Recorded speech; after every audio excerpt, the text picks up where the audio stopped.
si les océans se déchaînent, je les traverserai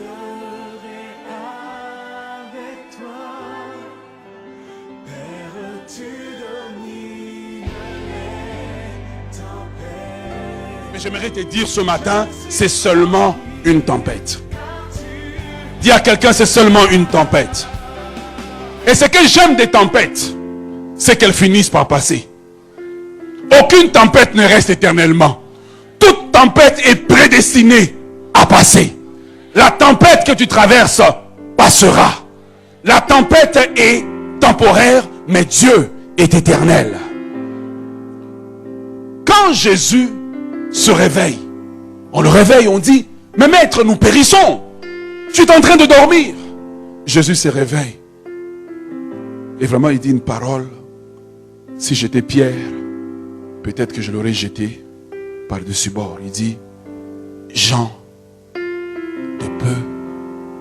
Achevez la phrase, Jean de peu. Quel était le but de la tempête? Tester leur foi, fortifier leur foi. Donc, dans une tempête de transition, le but, c'est de fortifier ta foi. C'est de bâtir ta foi pour la prochaine dimension.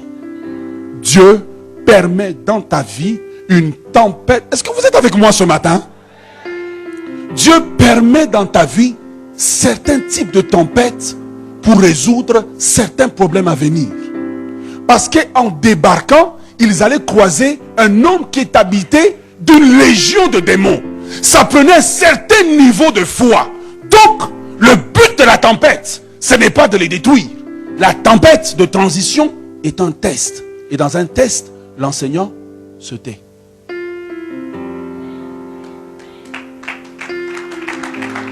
Le silence dans une tempête de transition n'est pas une punition, mais c'est une vérification que la matière a été maîtrisée et acquise afin que quand on passe de l'autre bord, on a une dimension de foi plus forte.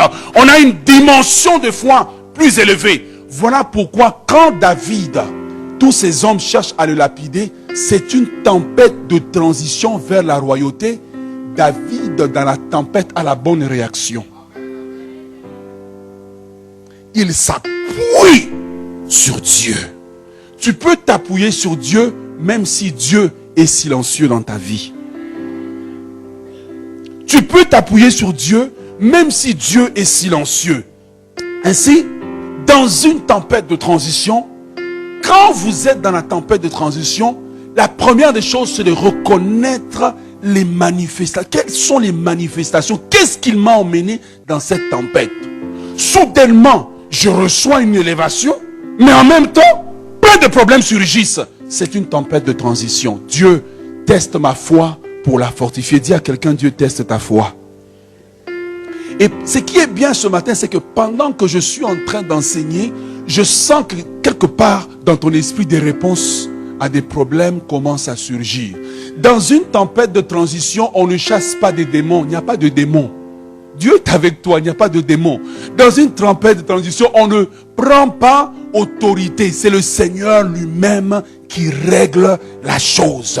Dans une tempête de transition, on reste calme et on se fonde sur la parole de Dieu, que Dieu qui a permis la tempête contrôle la tempête, et avec l'épreuve, il préparera le moyen de m'en sortir. La Bible dit que le soir arrivent les pleurs, mais le matin, c'est l'allégresse.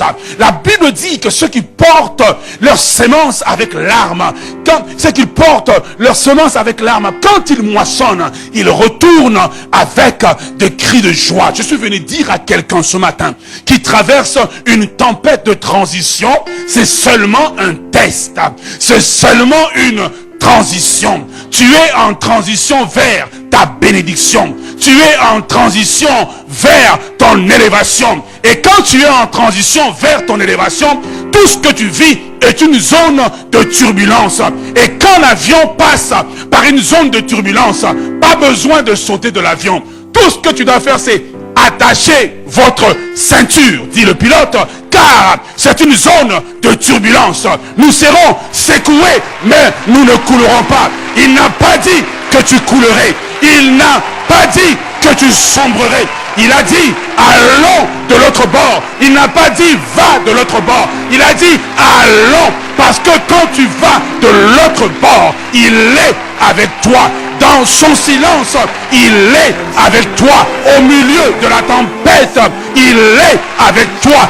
Au milieu du bruit, il est avec toi. Quand tu le sens, il est avec toi.